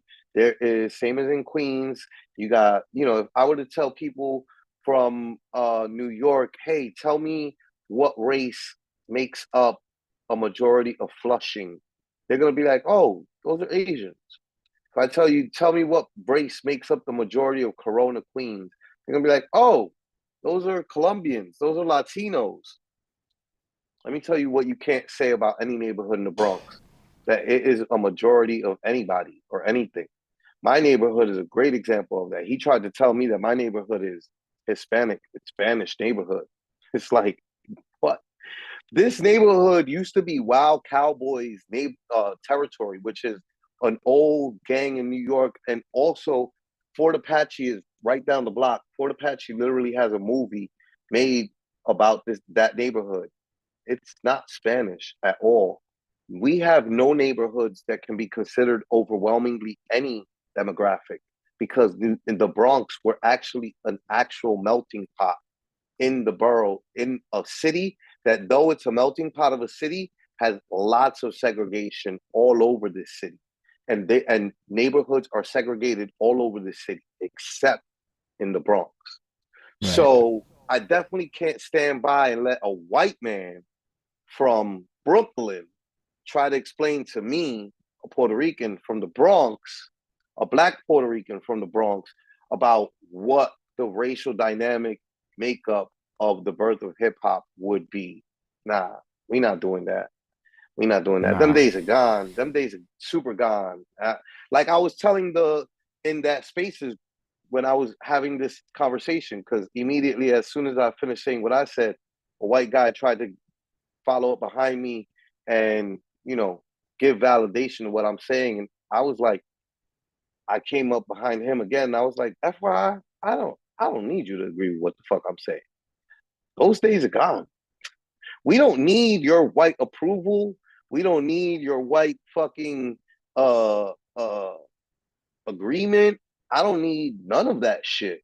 You know, that's something that we historically had used to seek because of the mentality of hating ourselves that white people ingrained in us through slavery and through oppression after over a century of it, you know? Those days are gone. I don't need no white man's approval. I know I'm a smart black man. I know I'm a smart Afro Latino. I know I'm educated. I know that not only am I educated, I'm traveled. And the difference between white people traveling and me traveling is that when I travel places, I don't got privilege oozing out of my skin pores, and I don't have privilege oozing out of my mentality in the way that I move and act. When white people travel other places, they're already traveling under a banner of safety. When you came to my neighborhood and you sat on a milk crate in front of a gang infested fucking bodega across the street from where, on a corner of where multiple murders have happened, multiple homicides have happened, you were never in danger of being murdered yourself. Never. I know because white people never are in that danger. You could be in the middle of a black club when a whole fucking ass fight is busting out and you are safe as fucking shit. And every white person knows it. White comedians that have hung out in black spaces know this and have brought it up in comedy skits. It's literally a known. You're safe as shit, you know? And that's the way that you travel the world. And you're not even aware of it until you're aware of it. And even when you're aware of it, there's no way for you to know what you don't experience because you don't get to experience it.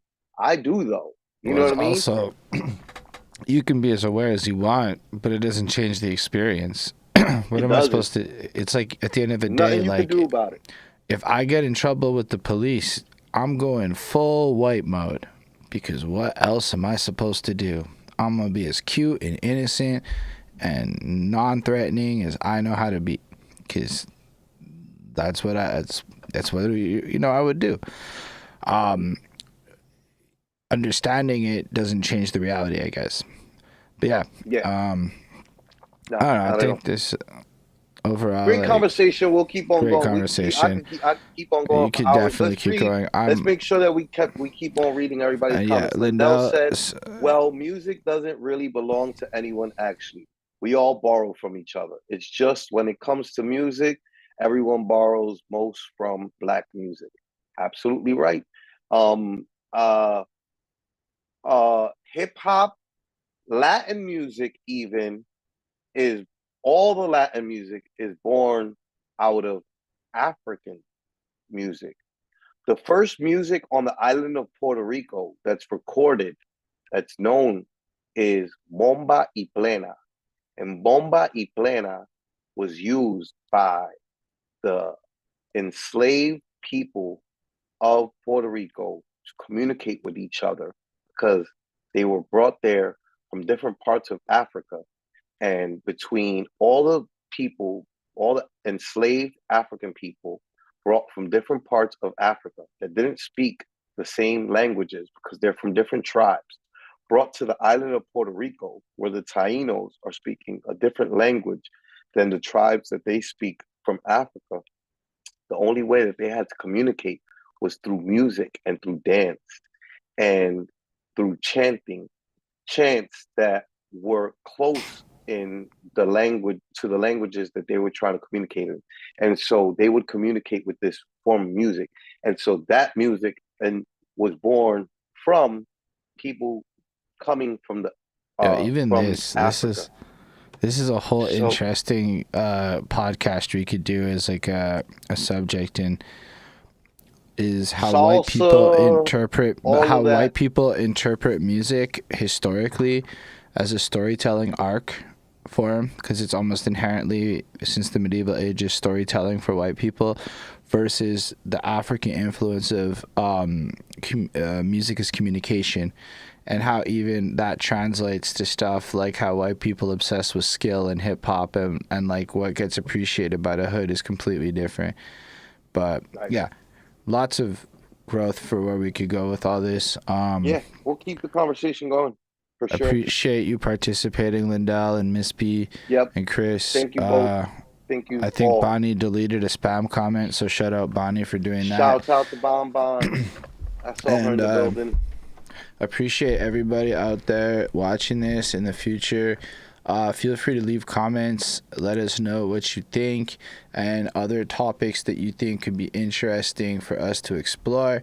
Thank goodness we got ChatGPT now, which helped us stay more focused and structured than we would have normally been with this. But yeah, we really want to make this an interesting conversation that we could take to other platforms and keep going. So feel free to reach out over social media and let us know what you think. The guitar is an African instrument. The bongo is an African instrument. In salsa music, we have a guido, which is like this hollowed out piece of wood that you would use like essentially like a fucking hair pick to play a percussionist music with. All of African descent, So even down to the musics that came from the island. Salsa really came from New York. It was born in New York. People are unaware of that. A lot of people think salsa was born in Cuba or born in Puerto Rico, but it was actually born in New York out of Cuban sounds and Puerto Rican artists. Yeah, I could go on and on and on, man. This is a great subject. Yeah, I definitely look forward to exploring it more and planning this out with everyone. So appreciate you all for coming through. Make sure to live long and prosper, everybody out there. And looking forward to seeing you again next Monday when we get back to it with the next topic.